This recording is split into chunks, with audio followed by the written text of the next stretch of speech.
PDI Perjuangan punya kekuasaan, punya instrumen politik yang kuat, punya pengurus yang berada di akar rumput.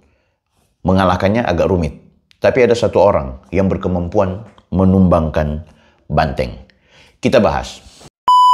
Hampir di setiap daerah, kader-kader PDIP itu mendapatkan posisi strategis. Baik menjadi wali kota, wakil wali kota, bupati, wakil bupati, gubernur, wakil gubernur. Tak tanggung-tanggung ada juga dua kader PDI satu kaligus, baik gubernur dan wakil gubernurnya, benar-benar keluar dari rahim PDIP. Kemudian selalu mendapatkan kekuasaan di daerahnya. Sebut saja seperti Sulawesi Utara. Sudah 2 periode ini, Oli Dondo Kambe dan juga Stephen Kando itu mendapatkan posisi strategis sebagai gubernur dan wakil gubernur. Mereka tidak pernah berpisah, tetap maju di putaran kedua dan kembali menjadi pemenang. Ini memang terjadi juga di beberapa daerah lainnya. Tapi yang jelas, tidak bisa kita tutup mata bahwa ternyata situasi ini itu juga berkat karena PDIP memiliki instrumen partai yang cukup kuat di akar rumput. Ini partai bukan partai kecil. PDIP adalah partai besar. Partai yang memang sudah melanglang buana. Ketua umumnya juga bukan orang kecil. Megawati Soekarno Putri punya sejarah perjuangan yang cukup panjang. Sejarah perlawanan dan juga sejarah kepopuleran yang sangat tinggi di tengah-tengah masyarakat. Seiring dengan perjalanan waktu, memang sebelum 10 tahun terakhir kemarin, di beberapa daerah PDIP sulit untuk mendapatkan jabatan-jabatan strategis atau mendapatkan posisi keunggulan. Namun di daerah-daerah lainnya PDI tetap berkuasa. Tapi semakin terlihat ketika kekuasaan RI 1 itu kembali dipegang oleh Partai Demokrasi Indonesia Perjuangan. Setelah sekian lama mereka hanya menjadi partai yang besar di akar rumput, hanya berkuasa di parlemen, namun ketika kemudian posisi RI 1 dipegang langsung oleh kader PDIP yang kita sebut sebagai Bapak Joko Widodo, 2 periode, maka PDI pun berkuasa selama 2 periode. Tidak hanya di RI, tapi kemudian di setiap titik dan setiap daerah. Nah, untuk mengalahkan PDIP ini sulit, kawan-kawan. Kalau Anda mau pergi ke daerah-daerah, kekuatan akar rumputnya itu kencang. Kalau ada partai-partai besar lainnya mau melawan PDIP, dipastikan akan tumbang. Kecuali mungkin mekanisme atau sistemnya main keroyokan. Itu pun di beberapa daerah, meski PDIP dikeroyok, tetap saja keunggulan dan kemenangan tetap dimiliki oleh PDIP. Tapi ingat, sekali lagi itu karena pengaruh Bapak Joko Widodo. Ia tidak hanya dinilai sebagai instrumen dari PDIP, tapi ia dinilai sebagai figur yang benar-benar disukai oleh rakyat. Kemana Pak Jokowi, rakyat pasti akan menjadikan itu sebagai kiblat berpolitik mereka. Termasuk ketika Pak Jokowi memimpin negara ini selama 2 periode, daerah-daerah yang melakukan kegiatan pilkada selalu dimenangkan oleh PDIP.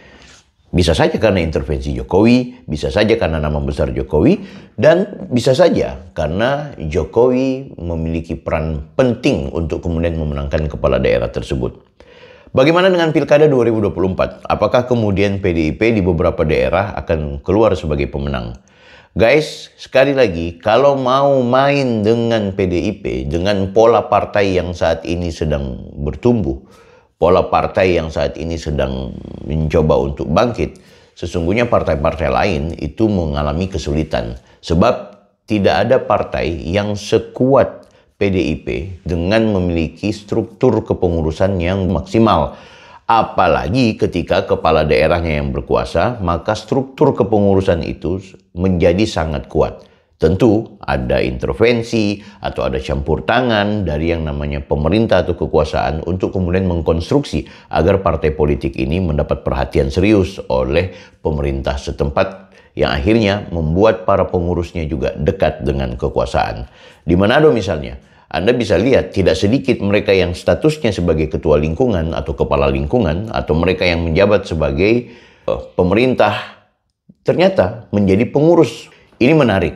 Berarti bahwa kekuasaan yang melekat dari PDIP itu juga akhirnya ditorehkan dan diberikan kepada pribadi-pribadi tertentu yang ternyata merupakan pengurus, padahal dia adalah ketua lingkungan, dia adalah kepala lingkungan. Ini tentu semakin kuat.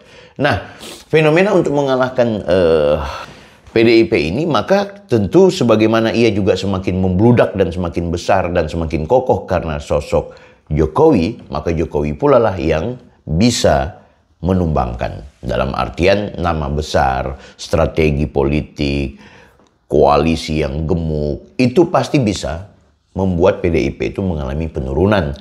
Kita bisa bayangkan kemarin 2024 pemilu Pak Jokowi yang tidak lagi bersama PDIP. Yang terjadi apa? Suara PDIP tergerus. Akhirnya Ganjar bukan peringkat kedua, malah peringkat ketiga. Berarti PDIP tidak memiliki kekuatan yang maksimal ketika mau memenangkan pertarungan Pilpres.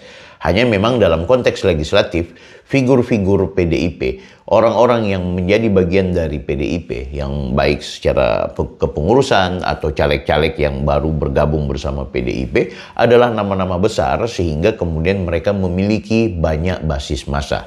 Tapi ingat, memilih presiden tidak kemudian juga memilih kepada figur, rasanya tidak sama dengan memilih figur sebagai anggota DPR. Makanya, walaupun mungkin sebagai partai yang besar, memiliki kader-kader besar juga yang akhirnya duduk di parlemen. Tidak heran, di parlemen PDIP bisa dianggap sebagai pemenang.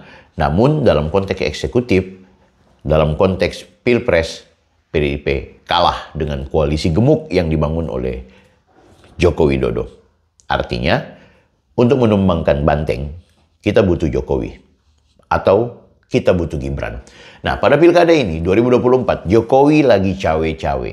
Dia tahu kekuatan dan juga bagaimana strategi politik yang sudah dimainkan oleh PDIP selama ini. Tentu rahasia PDIP akan terbongkar dan juga akan coba dimainkan oleh Jokowi dengan segala kekuatannya, dengan segala instrumennya untuk kemudian agar yang namanya PDIP tidak lagi berkuasa di daerah-daerah. Nah, beberapa pendekatan yang dilakukan oleh kelompok-kelompok tertentu yang mau menumbangkan PDIP. Pertama, karena PDIP selain punya pengurus yang maksimal, PDIP juga punya basis kekuatan finansial yang kokoh, yang lumayan ya. Kenapa? Karena orang-orang di dalam itu orang-orang kaya. Karena orang-orang yang sudah punya jabatan strategis, orang-orang yang sudah punya finansial yang maksimal. Sehingga tidak heran kemudian PDIP menggunakan logistik dan kekuatannya itu bisa membuat mereka keluar sebagai pemenang. Maka harus ada kekuatan besar lainnya untuk kemudian menumbangkan cara ini. Di Sulut atau mungkin di daerah-daerah lain nampaknya ada kekuatan aparat yang kemudian akan mengontrol kerja-kerja PDIP dalam hal tindakan-tindakan yang selama ini sudah hampir menjadi tradisi. Yaitu tradisi apa? Memenangkan pertarungan dengan cara money politik.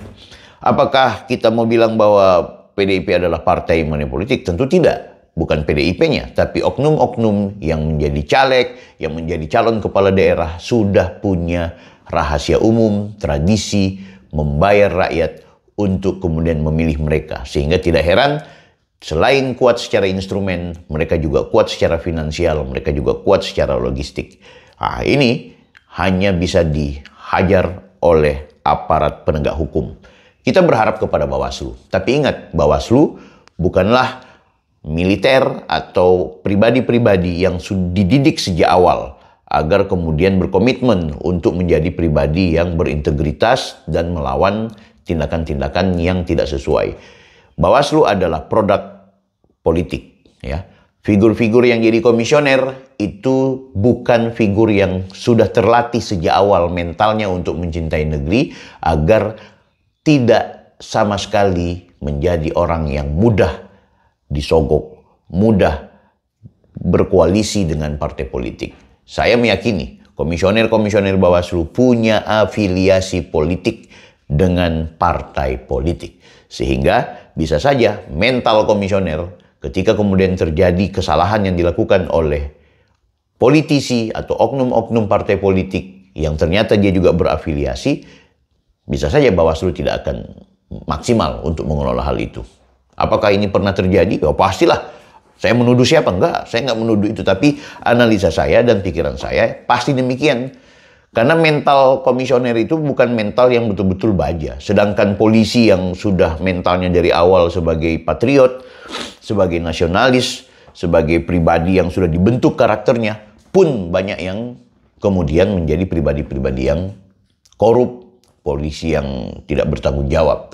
Apalagi kalau ada orang yang cuma 5 tahun satu kali ganti. Mentalnya itu bukan mental yang terdidik sejak awal untuk mencintai negeri. Sehingga kalau ada perbuatan buruk yang dilakukan oleh kendati itu keluarganya, kendati itu saudaranya, tapi setelah dilakukan oleh mereka-mereka yang mengatasnamakan politik dan partai politik, belum tentu banyak Bawaslu untuk melakukan tindakan penegakan hukum secara kuat. Maka dibutuhkanlah instrumen lain, yaitu aparat polisi dan juga kejaksaan. Nah, guys, kita melihat, kenapa saya bilang ini ya, karena memang situasinya di Sulawesi Utara terutama ya. Jadi ada orang yang berkoalisi dengan aparat, ya. Ada paslon yang berkoalisi dengan PNS, ya. Ada paslon yang hanya berkoalisi dengan rakyat.